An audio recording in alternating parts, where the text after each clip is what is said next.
Now that we understand how Google search and URL context work separately, in this video we're going to look at how to combine them to build powerful features that requires Gemini to search the web and to also navigate to the links that the results bring. As usual, the code will be available in the description. Please grab it and try it out yourself.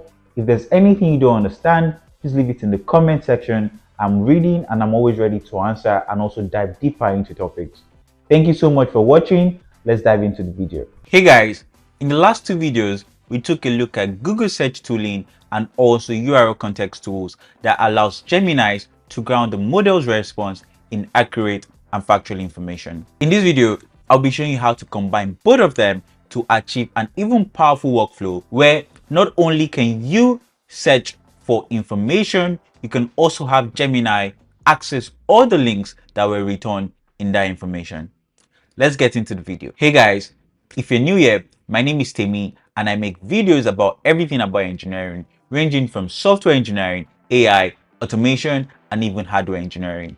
Thank you so much for watching my videos. It means a lot to me. And please, if you'd like to support me, please share my videos, like, subscribe, and turn on your post notifications. And I'll see you next time. Let's get into the video. So guys, as usual, everything about this tutorial and this series is related to the Google Gemini API docs and the cookbook that other developers have already built.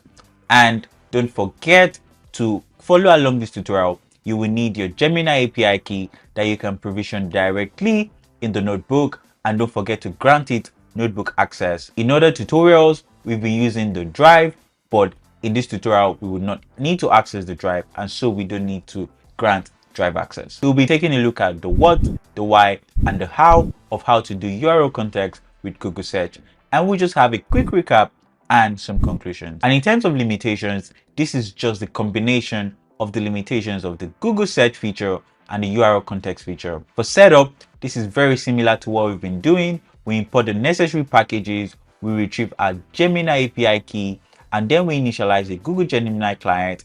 And for the purpose of this series, we've been using the Gemini 2.5 model. URL context alone is a powerful feature.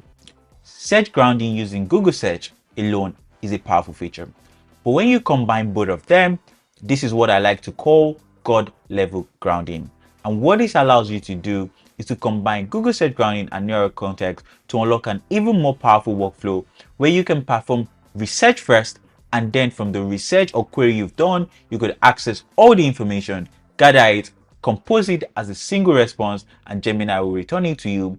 You can perform analysis. Say, for example, you can tell Gemini, oh, Google's stock is currently trending. I want you to go to this page and provide it Yahoo Finance page, and I want you to perform an independent search as to why Google stock is currently trending. And then from those results, you could then have a different workflow where the results returned by Gemini, you perform analysis on it using a different model.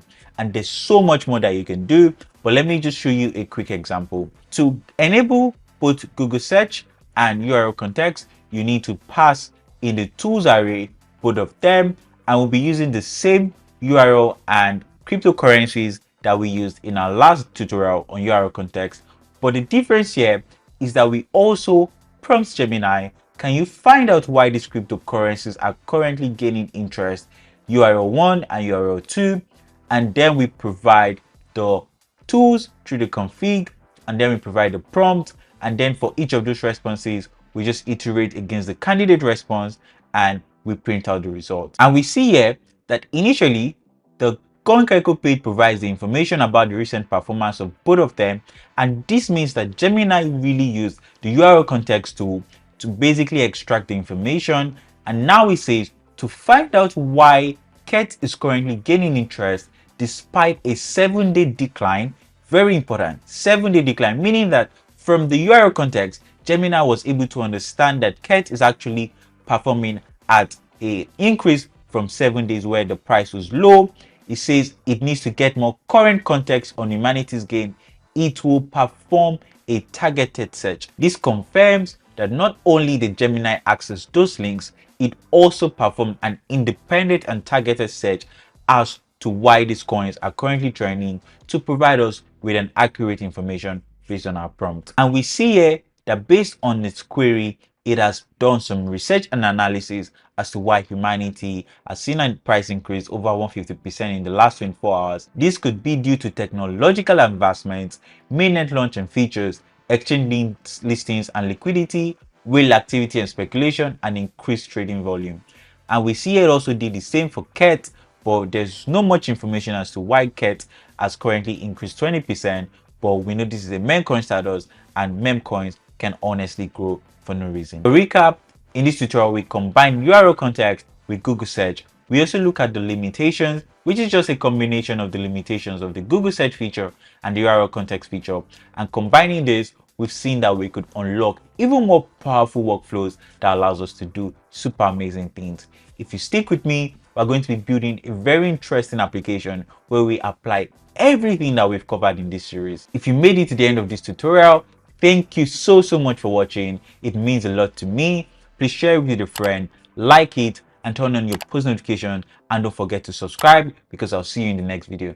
Thank you so much, and bye bye.